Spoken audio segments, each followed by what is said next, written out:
Қасқыр жайлы хикаялар. Бекен Қайратұлы. Атам қазақ ел іші, өнер кеніші дегендей, халық арасында небір таңғаларлық, тосын, қызықты оқиғалар кездеседі екен. Оның дені қасқыр жайлы хикаялар. Қасқыр жетелеген кемпір. Бұл оқиға ертеректе болған екен. Жайлаудан құлаған ел күзеулікке жамырай келіп қонып жатқан тұс. Бұрынырақ көшіп келген ауыл адамдары кейін келгендерді ерулікке шақырып, мәре-сәре. Осындай бір қыдырыс кезінде жасы әудем жерге келіп қалған кейуана кемпір әдеттегідей қара тұмсықтың арғы бетіндегі жағал төбені жастана қонған үлкен нағашыларына ерулеп баруға жолға шығады. Екі ара онша алыс емес, жаяуға етасым жер. Еңкіш тартқан кейуана күзгі самал желпеген ақ шытыра шылаушын желбіретіп, қолында көнетоз орамалға түйіп ұстаған 5-6 құрты мен жарты таба наны бар. Баяу адымдайды. Жарықтық кезінде Алтай қобдағы аты шыққан байдың қызы екен. Қазіргі күні мынау, яғни төңкерістен кейін төңкеріліп түскен көптің бірі. Әкеден қалған мыңғырған мал қазір үкіметтің мүлкі. Тек шешесі бейбақ байталау, яғни кәмпеске кезінде енесінен қалған жалпақтығы беселі, сом күмістен құйылып, жиегіне жіңішке күміс жіппен сырмалы ою шекіткен, қалыңдығы пышақ сырты білезігін беріп кеткен. Оны кейуана көп жыл жан баласына көрсетпей сандыққа сақтап келген еді. Диірменнің тасындай шыр айналған дүние тағы бір төңкерілгенде саясат жұмсарып, қарғыс алғысқа ауысты. Сөйтіп кейуана апамыз сандықта жатқан сом білезікті жасқанбай тағып жүретін күнге де жетті. Енді сүт пісірім жүрсе, апамыз діттеген жеріне жетері хақ. Алдағы ұрымтал билегірден асса болды. Бұл жерді былайғы жұрт қасқыр соқпақ дейді. Себебі артқы жақтағы Қызылтау жаматыда бөрі ұялайды. Олар күзде есейген күшіктерін ертіп, осы соқпақпен ойға түседі. Қызық болғанда апамызға ұялы қасқыр кездесе кеткені. Бұлар сел жырған терең жылғаға жығылып, үйіле бөлген кәрі сиырдың жемтігін жеп жатыпты. Жалғыз жарым кәрі кейуананы көрген үйірдің арланы ақырын тайқып, күшіктерін бастап жылыстай берген көрінеді. Әлде қорықты, әлде солай жасауды құп көрді ме екен. Апамыз қолында қисық таяқ қасқырларға қарай ақырып ұмтылыпты. Сол сәтте жемтікті қызғанған өлікшін қаншық қасқыр тұра ұмтылып, кейуананың қолын білегіне дейін қауып қалса керек. Қызық болғанда қасқырдың тісі сом білезікке тиіп, шақыр-шұқыр тістесіп тұрып қалмай ма? Сасып қалған апамыз қасқырдың тілін қызыл өңешімен қосып бүріп ала қойыпты. Әлде ерлік, әлде Құдайдың қуаты. Сөйтіп, жарықтық тілі тұтылып, өңеші шеңгелденген қаншық қасқырды жетелеп ауылға алып келіпті. Мына қызықты көрген нағашылар ауылының білекті жігіттері дереу кемпірдің жетегіндегі қасқырды сойылмен соғып алыпты. Аю жарған қасқыр. Бұл оқиғада тым ертеректе, шамамен Шыңжаң Алтай бетіне қоныс тепкен қазақтар өрісін кеңейтіп, қобда бетіне қоныстана бастаған тұста болған дейді үлкендер. Білтелі мылтығын асынған аңшы қазақ өрмегейті асуының екі бетін кезек-кезек шолып аң аулайды екен. Бірде биік жартастың көлеңкесінде жусап жатқан бір топ тауешкіні көреді. Бұлардың біреуін атып алмаққа ық жағына шығып, аяқты мылтығын құрып қойып, жануарлардың өруін күтіп жатады. Сол екі ортада үлкен қоңыр аю жардың үстіне баспалап шығып, күректей тасты жусап жатқан тауешкілерге атады. Ешкілердің біріне тас дәл тиіп, сеспей қатқан екен. Қалғаны дүр етіп, үркіп, жоқ болады. Аңшы Құдай берді деп, аюды атуға ыңғайланады. Аю қорбаңдап келіп, олжасын жәукемдей бастайды. Аңшы асықпай, белдігіне байлаған дәрі қабын алып, оны оқшантайға құюға оқтала беріп, аюдың оң жағынан баспалап келе жатқан көкшулан қасқырды байқап қалады. Енді не болар екен? Қасқыр оқша атылып, аюдың астынан зып етіп өте шыққандай болады. Аю арс етіп, бауырынан өте шыққан қасқырды қауып түседі де, қорбаңдап бірдемелерді суырып әбігерге түседі. Аздан соң қорбаңдаған аю тып-тыныш жер бауырлап жатып қалады. Не болып жатқанын көлденеңнен аңдып отырған аңшы түсіне қоймай ақырын күтеді. Арада сүт пісірім уақыт өткенде, мана аюдың астынан ағындап өте шыққан көкшулан асықпай келіп, аюдың олжасын жей бастайды. Аю тыпыр етпей үнсіз жатыр. Оған бір нәрсе болғанын аңғарған аңшы дереу қасқырды атып алып, жартастың түбіне келсе, аю өзінің шек қарнын суырып алған, өліп жатыр. Сөйтсе оқиға былай өрбіпті.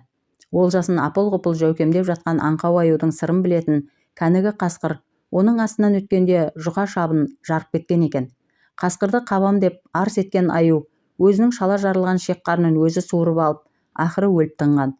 Оның өлгенін күтіп тұрған айлалы қасқыр жетіп келіп, семіз тауешкінің етін жей бергенде оны аңшы атып түсірген. Қасқыр алған сасық күзен. Тағы бірде жалғыз аңшы ен далада келе жатып, құла дүзде жайылып жатқан қалың суырды көреді. Суыр жүрген жерге қасқыр, қарсақ, сасық күзен сияқты терісі бағалы жыртқыштар келері хақ. Осы түйсікпен аңшы атын сайдың ішіне доғарып тастап, өзі тастан тұрғызған қалқаның ығында жасырынып жатады. Көп өтпей суырлардың аңқиттаған даусын естіп, басын көтермей маңайын шолып қараса, қарсы беттен бір қасқыр суыр ұстау үшін бауырлай баспалап келе жатқанын көреді. Қап бәлем, қанды басыңды бер тарт деп мылтығын кезей бастағаны сол еді. Әлгі қасқыр ыршып-шоршып, өзінен өзі жан таласып қарғи бастайды. Алыстан анық көрінбейді. Қасқырдың алқымында бір нәрсе жабысып жүрген сияқты. Не болып жатқаны түсініксіз. Бір заманда қарғып болдырған қасқыр сылқ түсіп жатып қалады. Сол беті тұрмайды. Аңшы оқтаулы мылтығын кезей ұстап жақындап келсе, қасқыр өліп жатыр. Тамағынан әлі қан ағып жатыр. Аңшы жан-жағына бажайлап қараса, анадай жерде шақар сасық күзен отыр.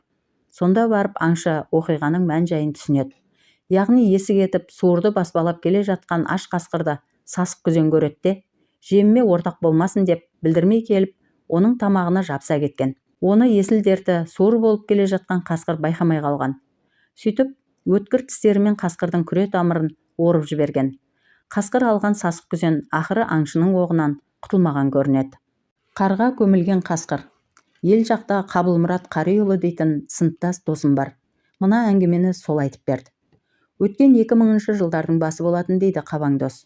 Қараша айының басында табиғатты қорғау қызметкерлерімен бірге Ақсу-Сырғалы өлкесіне бардым.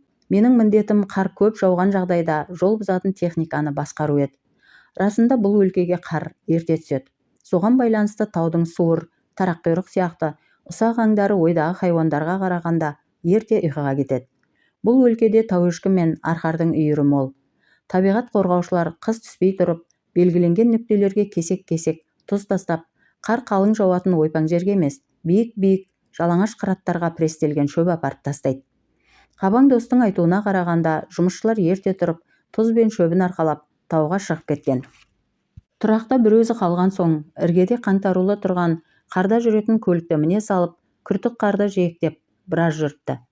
Таудың ықтасын қолатында қонақтаған бір топ тауешкі мотордың үнінен үркіп, өрлей бергені сол екен. Бөктерден құлдай желген үш қасқыр тұра қалып, ішіндегі ірілеу біреуін суағар жылғаға жиналған омбы қарды апыр-топыр қазып көміп тастайды да, қалған екеуі тауешкілерді екі жақтан қаумалап, тықсыра-тықсыра дәл көмулі қасқырдың үстіне әкеліп тоқтады. Осы сәтте қардың астында көмулі жатқан қасқыр қарғып тұрып, үйірдің дәл ортасында орғып бара жатқан серкештің алқымын ала түсіп басып қалыпты. Бұл оқиғаны көзімен көрген досым, егер бұл дүниені көзіммен көрмей, біреуден естісем сенбес едім. Қасқырдың мұндай ақылды боларын кім білген деп, басын шайқап таңданып отырды. Қасқыр соққан кәсіп апай. Бұл оқиға Қобда аймағының тек қазақтар мекендейтін Қобда сұмыны жерінде болған екен. Жон жайлап, тау сағалап өскен халық, даланың тағысы қасқырмен тоғыспай жүруі некен саяқ. Осындай күннің бірінде кәсіп Бейсбай қызы дейтін апамыз түн ішінде қотанда дүркіреп, қой үріккен соң жүгіріп далаға шығады. Ай сүттей жарық. 2 күн бұрын қыстауға көшіп келгендіктен отар қойды тас қораға қамамай сыртқа тастап қойған болатын. Үйден атып шыққан апамыз бажайлап қараса, отар қойдың ортасында ит сияқты бір хайуанның жүргенін көзі шалады. Қасқыр дейін десе тұрқы кішілеу.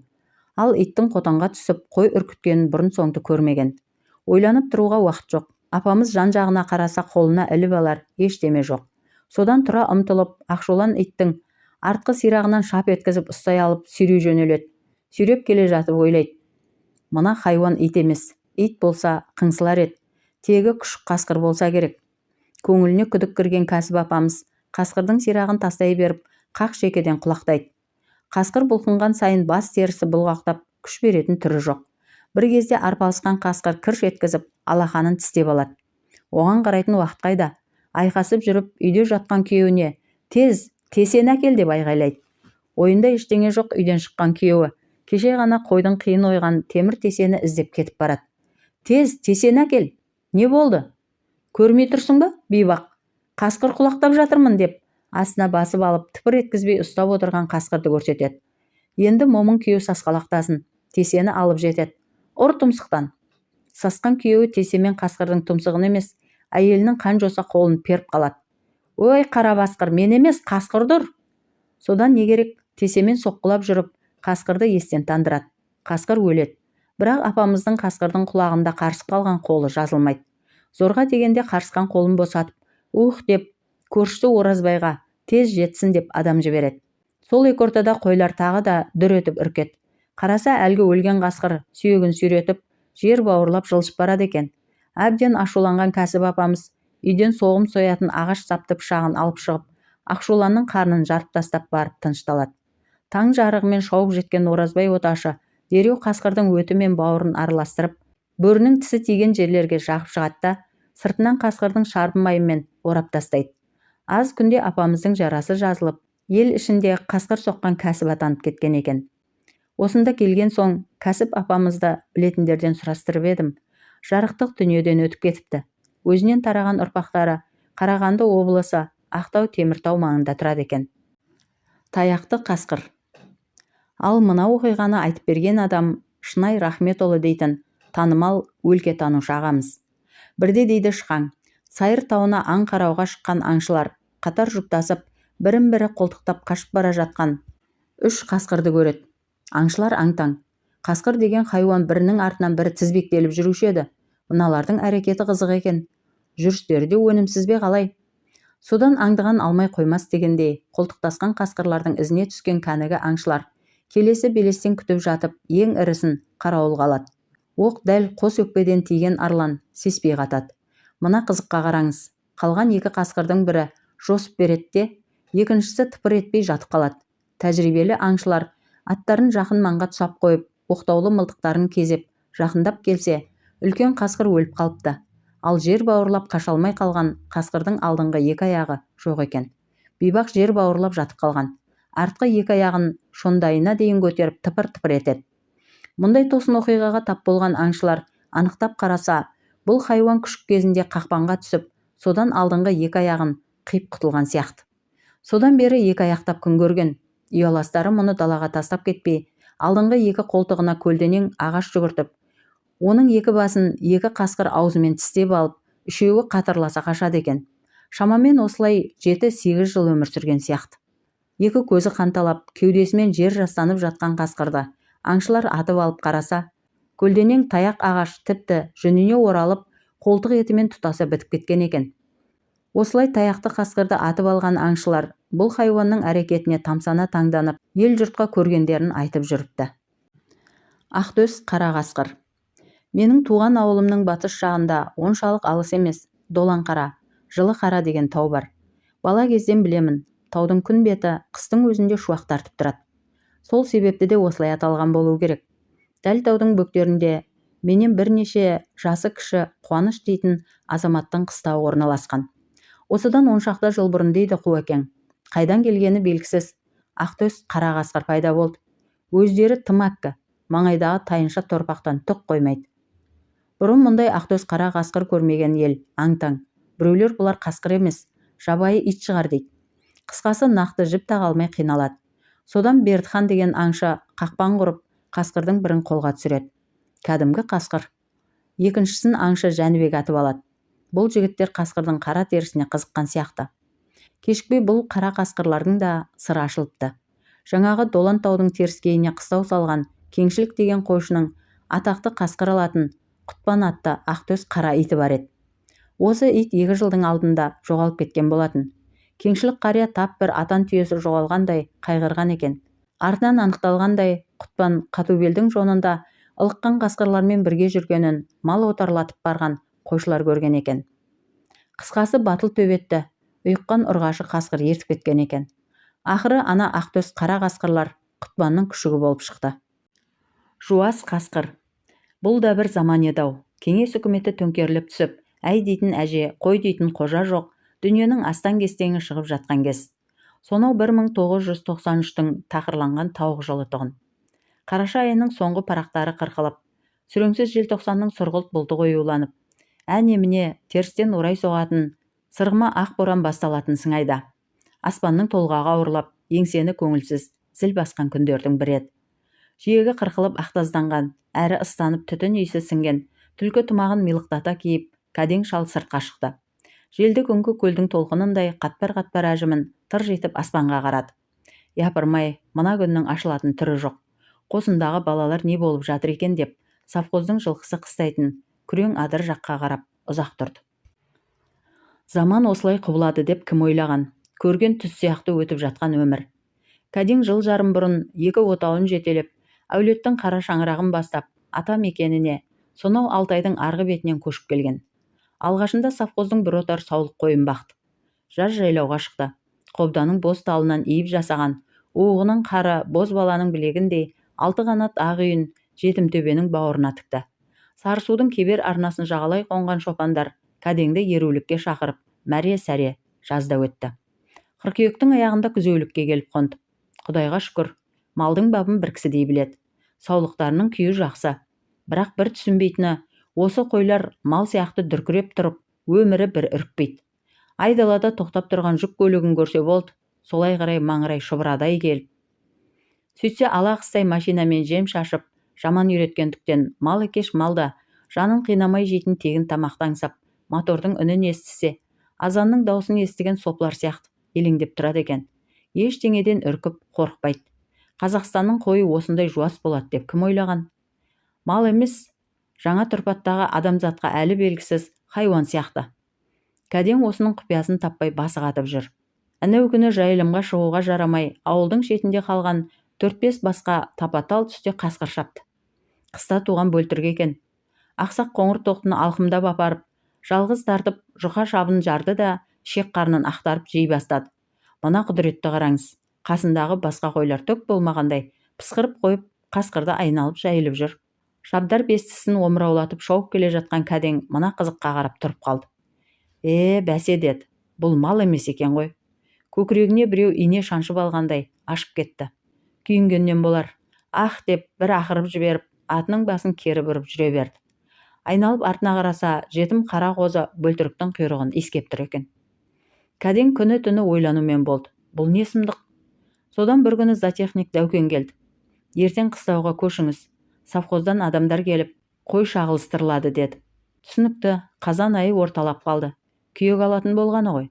Ертеңінде қыстаққа қошқар емес, шаламасаң рең басы қураған кәртеректің қабығы түстес 3 еркек келді. Содан зоотехник айтқан қой шағылыстыру науқаны басталды. Кәдең сонда барып, енді білдім, барлық пәле осында екен-ау деді. Табиғат жаратқан малды қолмен ұрықтандырып, жасанды хайуанға айналдырып жіберген. Бақандай 20 жыл осылай істеген. Көріңде өкіргір кеңес үкіметі, басқасы басқа, қойдың қасқырды танымауы деген нағыз сұмдық емес пе? Осы малдың етін жеген адамда кімнің дос, кімнің жау екенін ажыратпайтын мен дуана мәңгүртке айналмай қайтеді. Мына қойдың етін жеген әлгі қасқырдың өзі көк бөрі атынан айырылып, қотанның жуас ит құсына айналатын шығар. Сол күннің ертеңінде Кәдең бір отар саулықты өткізіп беріп, 2 баласымен бірге жылқы бағуға шықты. Бүйтіп қор болған қой баққанша, Қамбар атаның түлігін қайырайын. Кәдең жабағы бұлт байланған аспанға тағы қарады. Мына күннің райы жаман, қатты боран болатын түрі бар. Балаларға бас көз болып, сол жаққа барғаны жөн шығар. Арба торыға ер салып, жылқышылар қос тіккен көкөзекке қарай беттеді. Алыстан байқап келеді. 2 атты адам күрең қырқаны кесіп өтіп, ылдиға қарай ағызып барады. Бірдеменің артынан түсіп тақымдап қуып жүрген секілді. Әне-міне дегенше әлгілер шаң бұратып, қайтадан өрлей шапты. Қым-қиғаш қиқулап шапқан 2 адам ескі зиратты айнала беріп, опыр-топыр болды. Алыстан анық байқалмайды. Атты адамдар бірдемені ұстап алып, байлап, матап, күйбеңдеп жатыр әйтеуір. Арада сүт пісірімдей уақыт өткенде Кәдең де келіп жетті. Қызықты қараңыз, 2 ұлы арлан қасқырды ұстап алыпты да, аузына қамшының сабын көлденең тістетіп, тұмылдырықтап байлап тастаған, жетектеп жүр. Оқиға былай болыпты. Жылқыға қасқыр шапқан. Оны көрген 2 ұл жаратып дайындап отырған жүйрік аттарына мініп алып, қуып берген. Кішісі қасқырға жақындап келіп, құрулы қайыс арқанды тастап жібергенде алла сәтін салып, қыл мойыннан іліне кеткен. Қасқырды жарты шақырымдай сүйретіп, әбден есінен танғанда, аттан түсе қалып байлап алған. Қасқырдың жүні жығылып, сүйретіліп әзер тұр. Кәдуілгі ит сияқты жетектеп жүріп кетті. Осылай боларын білгем деді Кәдең. Бұл елдің қасқыры да жуасып қалған. Бұның бәрі жынды қойдың етін жеген. Арқан тастап даладан қасқыр ұстаған осы оқиға туралы облыстық Семей таңы газетінде қысқаша хабар жарияланды. Оқыған ағайындар болса есіне түсіре жатыр. Ал қолмен қасқыр ұстаған азамат Қарағанды мен Астана арасындағы Тұзды теміржол бекетінде аман-есен еңбек етіп жүріп жатыр. Оралман қасқыр. Көп жылдың алдында туған ауылыма барып қайттым. Бізге жамағайын Рулас апамызға үйленген, әрі көп жыл көрші отырған Саяси атты жездеміз бар. Мен барғанның ертеңінде сол жетті. Құдай өзіне мал мен басты берген. 5 ұлы 5 отау. Әр қайсысында 500-1000 бас ұсақ малы бар. Бір қыстақты иемденіп алып шалқып жатыр. Бұл жақ ондай өмірді Абай жолы романынан талай оқыған. Шіркін, қазақтың исі мұрнына бармайтын. Қалада өскен кісі киік бейбақтарды осында барып, саяси жездемнің қолына бір ай ұстатқанда ғой. Қыбын қандырып ұрмай соқпай орта ғасырдың қазағын жасап шығарар еді. Ол Сәкеңнің қолынан келеді. Сәкең жездейдің келе жатқанының өзі сұмдық. Апырып-жапырып сөйлеген сөзі жарты шақырым жерден естіледі. Қайда әлгі Қазақстаннан келген неме? Өзі қазақша білем екен? Орыс болып кетпесе, мені келіп аттан түсірсін деп шірейді. Аттан түсіріп алайын деп жетіп барсаңыз, «Здрасте» деп қамшымен жон арқаны көздеп тартып жібереді. Онымен қоймай, «Атаңның қамшысын сағынған шығарсың. Ырым жасағаным ғой» деп шалқақтайды. Содан Сәкең сөйлейді ғой. Қазақстанда жер көктеді ме? Патшаларың аман есен бе? Мұнда ет жеп тойынайын деп келдің бе? Жауап беріп үлгермейсің. Жауап беріп те қажеті жоқ. Бас изеп қойсаң Сәкеңе сол қанағат. Тиегі ағытылған тоғанның суындай сылдырап отырған жездеміздің анда-санда құйрығына оқ тиген тау құлжасы секілді танауы сәңірейіп, отырған орнынан тақымын көтеріп, оқшырайып тұрып қарайтын әдеті бар еді. Бұл жолы да сөйтті. Маңызды бірдеме айтар алдындағы әдеті. Содан кейін маған қарады. «Әй» деді, Лақтекенің сақалындай ақ қарасы аралас, қылшық өскен иегін шошаңдатып. «Сендер неге Қазақстанның бар қасқырын біздің жаққа айдап жібересіңдер? Мен мұны жездейдің 40 қалжыңының бірі шығар деп. Сенің малың өсіп кетіпті, соны жесін деп бір үйір қасқыр жіберген едік деп әзілдеген болдым». От айналып отырған жұрттың бәрі бір ауыздан «Сәкең рас айтады. Қазақстанның қасқыры келгелі 10 шақты жыл болды» деді. Шынында да солай екен. Бір жылдары колхоз-совхоз жекеленіп, ауылдарда мал қалмай таратылғанда, ашыққан қасқырлар далада малы симай жатқан біздің елге ауып барыпты. Жергілікті халық көшпенді қасқырларды алыстан айнытпай таниды екен. Ауылдастарымның айтуына қарағанда тұрқы қысқа, терісінің түбіті аз. Ақшулан қылшық жүнді байқұстардың күш-қуаты да шамалы көрінеді. Қозы, лақ, бота, құлын тәрізді жас төлдер болмаса, ірі малдарға шамасы жетпейді. Оның үстіне ғасырлар бойы Алтайдың теріскейін мекендеп, сай-саласын меншіктеп алған жергілікті қасқырлар әлгілерді күркіреп қуғанда бейшаралар қашып қораға өздері келеді екен. Алдынан әупілдеп қойшының қара төбеті жүгіреді. Тыраңдап қайта тауға қашады. Біздің ауылдың шайқы шалдары осы қызыққа ұзақ қарап отырыпты да, әлгі ел жерге симай жүрген сорлыларға бір ауыздан Оралман қасқыр деген ат қойыпты. Кейде қымыз ішіп желіккен жігіттер не азаматтығы, не баспанасы жоқ бейбақтарды бытырлатып соғып алады. Менің Сәкең жездем есік көзіне таман отырған балдыздарын қамшымен нұсқап, мына боқ мұрындар қасқыр соққан атақ алып, бір жырғап қалды деп кеңк-кеңк күлгенін көрсеңіз ғой. Туған ауылымда 2 апта жаттым. Аттанардан бір күн бұрын қош бол айтайын деп Сәкеңнің үйіне бардым. Барсам есік алдында отыр екен. «Сәкең, кеше құйған жаққа балалар қой өрістетіп қайтып еді. Жаңа туған 2-3 қозыны қасқыр жеп кетіпті» деді. Мен «Оралмандар жеп пе?» деп сұрадым. Сәкең «Солар ғой» деп тым сүлесоқ жауап берді. Одан кейін батысты бетке алып, қаңқылдап ұшқан бір топ сарала қаздың артынан ұзақ қарап тұрды да: «Жей берсін, ата жұрттың өзі болмаса да көзі ғой. Алланың оған берген ырыздық емес пе? Білгенге бұның өзі сынақ. Жүр үйге, дәм татып шық. Сенің де ырыздығың үзілмесін» деді. Әумин.